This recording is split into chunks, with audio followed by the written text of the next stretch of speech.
नमस्कार। जन सेतु मध्य प्रदेश छत्तीसगढ़ के संगनी प्रोग्राम में मैं आपका स्वागत करता हूं। संगनी प्रोग्राम में हम उन नारी शक्तियों को लाते हैं जिन्होंने महिला होते हुए भी अपने कार्य क्षेत्र को बहुत आगे बढ़ाया और अपना नाम आसमान पर प्रतिबिंबित कर दिया। साथ ही अपने परिवार के लिए गौरव का विषय बनी और समाज जन को अपना सर्वस्व सहायता के रूप में दिया। आज ऐसी ही एक नारी शक्ति हमारे समीप हैं, रितु जी छाबड़ा, जो human rights and crime control organization की डिस्ट्रिक्ट प्रेसिडेंट है। पिछले 5 वर्षों से वह इस संस्था से जुड़ी हुई है और उसके पहले भी समाज सेवा के कई कार्य किए हैं। आज हम उनका स्वागत करते हैं हमारे स्टूडियो में। नमस्कार रितु जी। रितु जी, सबसे पहले तो मैं आपसे यह पूछना चाहूँगा कि समाज सेवा का क्षेत्र क्यों, कहाँ से प्रेरणा मिली और कब मिली? इंसान का जो पहली क्लास होती है, जो उसकी शिक्षा का क्षेत्र होता है, वो उसकी माँ होती है, माता पिता होते हैं। और हमारे परिवार में मेरे मम्मी पापा, मेरे दादाजी हमेशा कुछ ना कुछ ऐसे समाज सेवा करते आ रहे थे। वहाँ से वो चीज़ मेरे ब्लड में थी। तो मैं भी फिर धीरे धीरे थोड़ा थोड़ा हेल्प वगैरह करती रहती थी, कभी जहाँ लगता था मौका। व्यक्ति के जीवन का टर्निंग पॉइंट वो होता है कि जब कोई घटना ऐसी घटे जी। तो क्या आपको याद है ऐसी कोई हाँ चीज जी। हुई? मेरी गुड़िया बहुत छोटी सी थी, करीबन 10 साल की होगी, तो 10 इयर्स। तो एक महिला को ये LIG के यहाँ पे एक हस्बैंड उसका बाल खींच के मारता हुआ लेके जा रहा था और काफी लोग उसको देख रहे थे, लेकिन उसकी कोई हेल्प नहीं कर रहा था। वो चिल्ला रही थी हेल्प के लिए, लेकिन कोई उसकी मदद कर नहीं रहा था क्योंकि उसके हस्बैंड के हाथ में चाकू था, जबकि थाना LIG वहीं लगता है।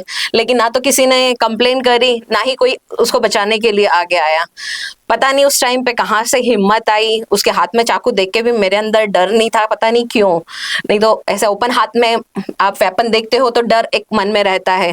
मेरी गुड़िया साथ में थी, फिर मैंने उसको बोला, मैंने कहा बेटू यहाँ पे बैठ, माइक में डालती है। तो जो वो चिल्ला चोट और वो सब चीजें हो रही थी, उस टाइम का जो माहौल था, मेरी गुड़िया भी काफी डर गई थी। पर उसको समझाया, मैं कहा बैठ बैठो, मैं करती हूँ। बोले मम्मा हम आपकी डैडी से शिकायत कर देंगे। इस तरीके का एक वाकया उस टाइम पे हुआ और मैंने उस महिला की हेल्प करी, उसको उसके हस्बैंड से बचाया और वो दौड़ती हुई मेरे आके पीछे खड़ी हो गई और वो मेरे आगे चाकू अड़ा के मेरे को कहता है मैं छोड़ूंगा नहीं आपको। मैंने कहा ठीक है भैया, तेरे से जो करना है कर ले। फिर उस महिला को हिम्मत देके मैंने मेरी गाड़ी पे बिठाया और फिर मैंने उससे पूछा ये कौन है?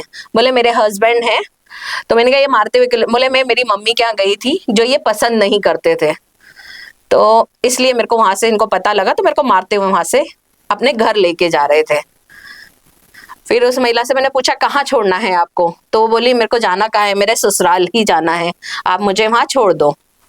मैंने उससे पूछा कि जब वहीं जाओगे वापिस वो मारेंगे? तो बोले अब जो तकदीर में लिखा गया है तो वो तो सहन करना ही पड़ेगा। मैं कहती हूँ कि तकदीर में कुछ नहीं लिखाता है, हम हमारी तकदीर खुद बनाते हैं।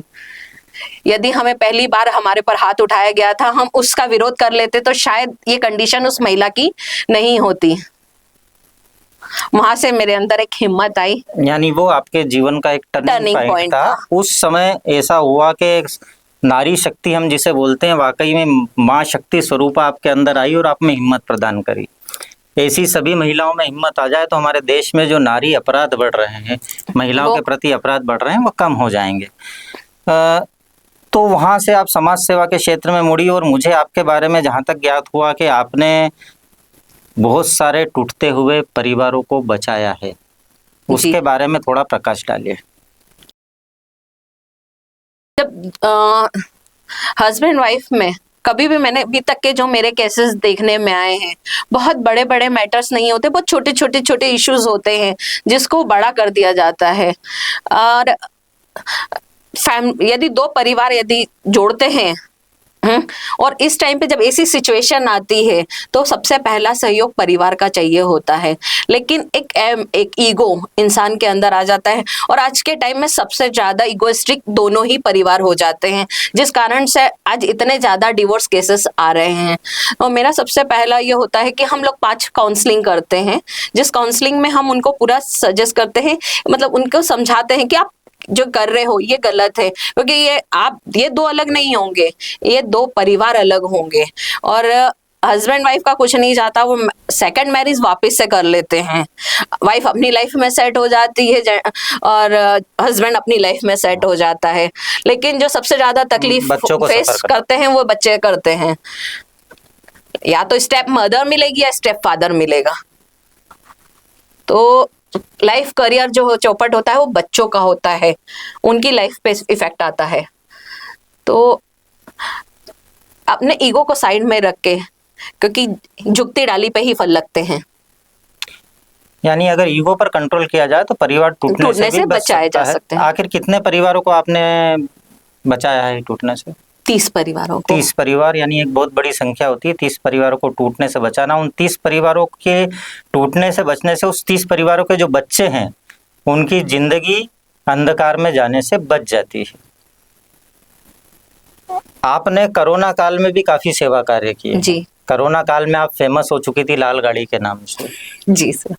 तो आप में जब करा वो कार्य, अकेले बीड़ा उठाया था, पूरा परिवार आपके साथ रहा होगा। आपकी फैमिली पृष्ठभूमि, आपके पति वगैरह आपको कितना सपोर्ट करते हैं हमारे दर्शकों को बताएं। जी, मेरे हस्बैंड का शुरू से ही सपोर्ट रहा है, मेरी बेटी का, मेरी फैमिली का, मेरे संगठन का, इवन मेरे पूरे फ्रेंड सर्कल का। हमारा एक ग्रुप है BPHS ग्रुप के नाम से, जो कोविड टाइम में मेरे पूरे फ्रेंड सर्कल ने मेरा पूरा सपोर्ट करा। और उन्हीं के सपोर्ट से आज यदि मैं बोलूं तो लाल गाड़ी फेमस हुई है, तो मेरे फ्रेंड सर्कल की, मेरी फैमिली और मेरे हस्बैंड की वजह से और मेरे संगठन की वजह से। जहाँ मेरे गुरु जो हैं राष्ट्रीय अध्यक्ष अमित सिसोदिया जी, उनने भी मुझे हर जगह सपोर्ट किया है और आज भी वो मुझे हर जगह सपोर्ट करते हैं। अब मैं आपसे ये पूछना चाहूँगा कि मानव अधिकार संगठन जी, जो मानव के अधिकारों का संरक्षण करता है हम्म, और मानवता हर व्यक्ति में रहती है, मानवता को जागृत करने वाला व्यक्ति चाहिए। मानव अधिकार संरक्षण में आपके समक्ष बहुत सारे पेचीदा मुद्दे भी आए होंगे, क्योंकि आप क्राइम कंट्रोल में भी करती हैं और क्राइम कंट्रोल एक खतरनाक चीज़ रहती है और आप एक नारी हैं, एक महिला हैं।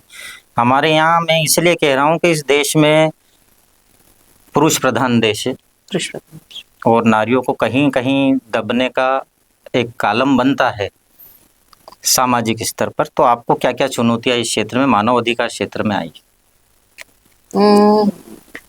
चुनौतियां तो एक्चुअली में काफी सारी आती हैं। महिलाएं आगे जरूर आती हैं, पर जब फेस करने का टाइम आता है, यदि जैसे सपोज करो उनके साथ में कोई क्राइम हुआ, कोई घटना ऐसी हुई है जो वो एकदम सामने आके नहीं बोल सकती हैं। आज हमारे कानून ने हमें इतनी सहूलियत दे दी है कि यदि उनके साथ कुछ गलत होता है तो उनके बयान डायरेक्ट नहीं लिए जाते हैं, ना ही उनका नाम एक्सपोज किया जाता है। ये सारी चीजें जब हम उनको बताते हैं, करते हैं, हिम्मत करके कई महिलाएं आगे भी आती हैं, पर एक डर समाज का, परिवार का, उन सब कारणों से वो पीछे हट जाती हैं। तो बहुत मेहनत करनी पड़ती है हमें किसी मैटर को सामने लाने में, उस मैटर को सॉर्ट आउट करने में। तो इस कार्य के लिए आपको बाहर भी जाना पड़ता होगा, घूमना भी पड़ता होगा। तो फिर परिवार में सेटअप कैसे होता है? ये एक नॉर्मल हिंदुस्तानी का कथन है कि परिवार में सेटअप कैसे होता है, क्योंकि परिवार की महिला कहीं जाती है तो घर पूरा अस्त व्यस्त हो जाता है। बिल्कुल होता है। किस प्रकार से सेटअप होता है ये भी बताइए। इसके लिए सबसे पहले मैं ये कहूंगी कि आई एम लकी, मेरे हस्बैंड बहुत अच्छे हैं जो मुझे पूरा सपोर्ट करते हैं। उनका कहना एक ही है कि घर सिर्फ महिला का नहीं होता है, ये परिवार सिर्फ महिला का नहीं होता, बच्चे हमारे हैं। जब हमारा शब्द आ जाता है तो वहाँ किसी का मुंह देखने की जरूरत नहीं होती है। आपको सपोर्ट अपने आप, मतलब एक जेंट्स के अंदर का एक ईगो होता है कि वाइफ बाहर जा रही है तो ये सब चीजें मैं क्यों संभालूं। तो मेरे साथ में वो दिक्कत कभी भी नहीं आई। मेरे हस्बैंड हमेशा कहते हैं आप जाओ, मेरी बिटिया कहती है मम्मा आप जाओ करो, हम संभाल लेंगे। तो इस मैटर में मतलब मैं कहूँगी मैं बहुत लकी हूँ, मुझे हर तरीके से सपोर्ट मिलता है। तो आपने जिस प्रकार से अपने आप को लकी बनाया, जी हमारे दर्शकों को भी अब आप संदेश दे दें कि वो किस प्रकार से हमारी दूसरी नारी शक्तियां जो आपको देख रही हो किस प्रकार से लकी बन सकती है, किस प्रकार से मानवता को समझ सकती है और किस प्रकार से अपने अधिकारों को समझ सकती है।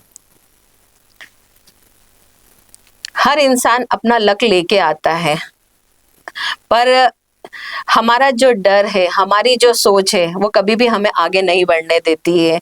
हमारे डर को हम यदि साइड में रखें और परिवार को ये बताएं कि जैसे आपके मतलब हमारा जो अभी जस्ट आपने कहा कि पुरुष प्रधान देश है, यदि हमारे परिवारों में शुरू से ही यदि संस्कार ऐसे दिए जाएं, बेटा और बेटी में कोई फर्क नहीं होता है, हमारे फर्क को खत्म करना पड़ेगा। उस फर्क को तो ही हम लाइफ में आगे बढ़ सकेंगे। अपने आप को इसमें मेरे पेरेंट्स ने मुझे बहुत सपोर्ट किया, उनने मेरी जो परवरिश करी वो बेटों की तरह ही करी है।